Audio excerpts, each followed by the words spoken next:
Dövlət Gömrük Komitəsinin əməkdaşlarının qanunsuz əməlləri ifşa edilib. Bu barədə Baş Prokurorluq və Dövlət Gömrük Komitəsi birgə məlumat yayıb. Məlumatda bildirilir ki, dərman vasitələrini qaçaqmalçılıq yolu ilə ölkəyə gətirməkdə və onlardan rüşvət almaqla himayədarlıq etməkdə təqsirləndirilən şəxslər ifşa edilib. Məlumata görə, qaçaqmalçılıq cinayətinin törədilməsində iştirak etmiş Dövlət Gömrük Komitəsinin Xaçmaz Gömrük İdarəsinin əməkdaşlarının qanunsuz əməlləri barədə həmin qurumda başlanmış cinayət işinin istintaqı Baş Prokuror yanında korrupsiyaya qarşı mübarizə baş idarəsində davam etdirilir. İstintaqla Dövlət Gömrük Komitəsinin Xaçmaz Gömrük İdarəsinin Əməliyyat və Təhqiqat şöbəsinin əməliyyat müvəkkili Hidayət Məmmədov və həmin şöbəyə təhkim olunmuş Azərterminal Kompleks Birliyinin inspektoru Bayram Məmmədovun qabaqcadan əlbir olaraq öz qulluq mövqelərindən istifadə etməklə Haysuf Hacıyevin idarə etdiyi dərman vasitələri və digər mallarla yüklü nəqliyyat vasitəsinin Azərbaycan ərazisinə gömrük nəzarətindən kənar keçirilməsini təmin etmək müqabilində onlara müraciət etmiş vətəndaş Arzu Abdullayevdən rüşvət almalarına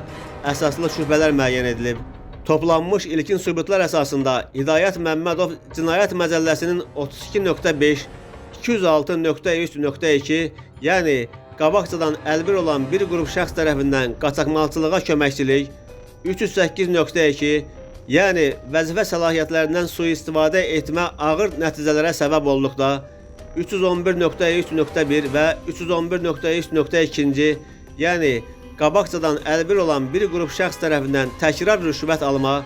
Bayram Məmmədov Cinayət Məcəlləsinin 308.2, yəni vəzifə səlahiyyətlərindən sui-istifadə etmə ağır nəticələrə səbəb olduqda və 311.3.1-ci qabaqcadan əlbir olan bir qrup şəxs tərəfindən rüşvət alma, Arzu Abdullayev və Haysuf Hacıyev isə Cinayət Məcəlləsinin 200-1.2.2, yəni qabaqcadan əlbir olan bir qrup şəxs tərəfindən dərman vasitələrinin qanunsuz dövriyyəsi, 200-1.2.3, yəni külli miqdarda dərman vasitələrinin qanunsuz dövriyyəsi və 206.3.2, yəni qabaqcadan əlbir olan bir qrup şəxs tərəfindən qaçaqmalçılıq maddələri ilə təqsirləndirilən şəxs qismində cəlb ediliblər. İş üzrə ibtidai istintaqa aparan müstəndiqin vəsadəti və ibtidai araşdırmaya prosesual rəhbərliyi həyata keçirən prokurorun təqdimatı əsasında təqsirləndirilən şəxslər Hidayət Məmmədov, Bayram Məmmədov və Arzu Abdullayev barəsində məhkəmənin qərarı ilə həbs, Haysuf Hacıyev barəsində isə polisin nəzarəti altına vermə qətimkan tədbiri seçilib. Hazırda iş üzrə zəruri istintaq və əməliyyat axtarış tədbirləri davam etdirilir. Nəticəsi barədə ictimaiyyətə əlavə məlumat veriləcək deyə birgə məlumatda bildirilir.